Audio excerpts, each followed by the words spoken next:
De ogen van de hele wereld zijn gericht op Vladimir Poetin. Michael McFaul was tot februari van dit jaar de Amerikaanse ambassadeur in Moskou. Hij was ook nog eens veiligheidsadviseur van president Obama en is nu hoogleraar politicologie aan de Stanford Universiteit. Ik sprak McFaul vlak voor deze uitzending en vroeg hem waarom hij Poetin verantwoordelijk houdt voor de crash, terwijl de Amerikaanse inlichtingendiensten zeggen dat er geen hard bewijs voor is. It doesn't mean that this insurgency isn't his and caused by him. And he was the one that started this in the first place. There's no reason that this had to happen but for what the Kremlin decided to do. And, you know, the analogy I use when I talk about it, look, if you're a grown-up and you give a child a weapon and that child accidentally kills somebody, the parent, of course, is responsible for that act. And I think this is in the same regards. It doesn't matter who actually pulled the trigger here. It matters who incited this violence to begin in the first place. Is this the dawn of a new Cold War? Well, there are some parallels and there are some differences. So with respect to parallels, there's no doubt that President Putin frames outcomes vis-a-vis the West in a zero-sum competition. That is like an earlier period during the Cold War.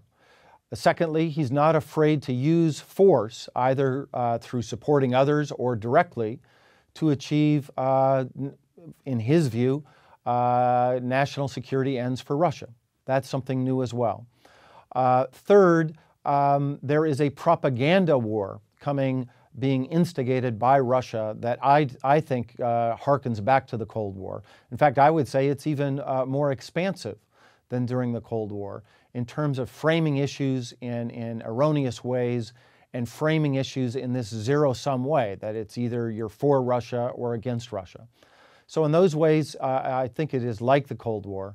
But there are several ways it's different too, I just want to remind you. One, there is not a strong ideological component to this. There is not a lot of supporters of Putinism outside of Russia. Two, Russian society is not as isolated as their fathers and mothers and grandfathers and grandmothers were during the Cold War. That's a good sign. And three, Russia doesn't have many allies in this. If this is Cold War 2.0, you look around the world, there's not a lot of supporters for the Russian side of this struggle.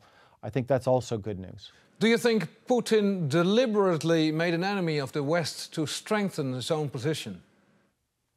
Yes, absolutely. And that predates this current crisis moment with Ukraine. It started when he ran for president back in the winter of 2012. And there were massive demonstrations on the street to protest electoral fraud in the parliamentary elections in December 2011. And he and his regime and the media, the state-controlled media, not all of it, but the ones that he controls, they decided that it was in their interest, their electoral interest and their national security interest, to make the United States the enemy again. And they've done so very effectively. And I would just remind your viewers, this was not the way it was just a few years ago. 3 years ago, for instance, 2/3 of the Russian population has a positive view of the United States of America, and a clear majority had a positive view of President Obama.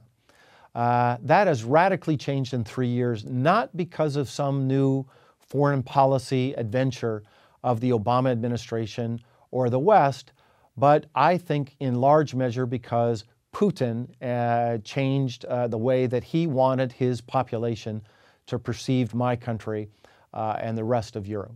Is there anything the West can do to avoid a new Cold War? Well, I think we can shorten the process. I do believe we need to continue to engage with Putin. I do not believe that in disengagement, and we always have to look for opportunities to change bad situations, including in this moment. So I always support that.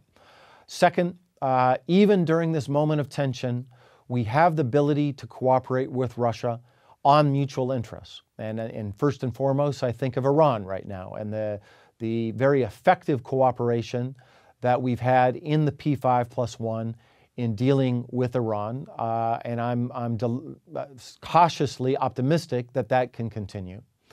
But then third, I do think we have to stop focusing so much on Putin and trying to change his behavior and change his mind, and instead focus on diminishing the opportunities for him to be successful. In the first instance, that, in my view, means strengthening the Ukrainians, their economy, their ability to win the hearts and minds game in eastern Ukraine, which in my opinion right now they are losing, not winning. There's lots we could do, the United States, the Netherlands, Europe, to engage in strengthening Ukraine that does not depend on Putin changing his mind one way or the other. And at least in my country, I don't know what the debate is in your country, but in my country, all of the debate is about Putin. None of the debate is about strengthening Ukraine. And I would like to see greater focus and attention to that issue. Thank you, Mr. McFaul.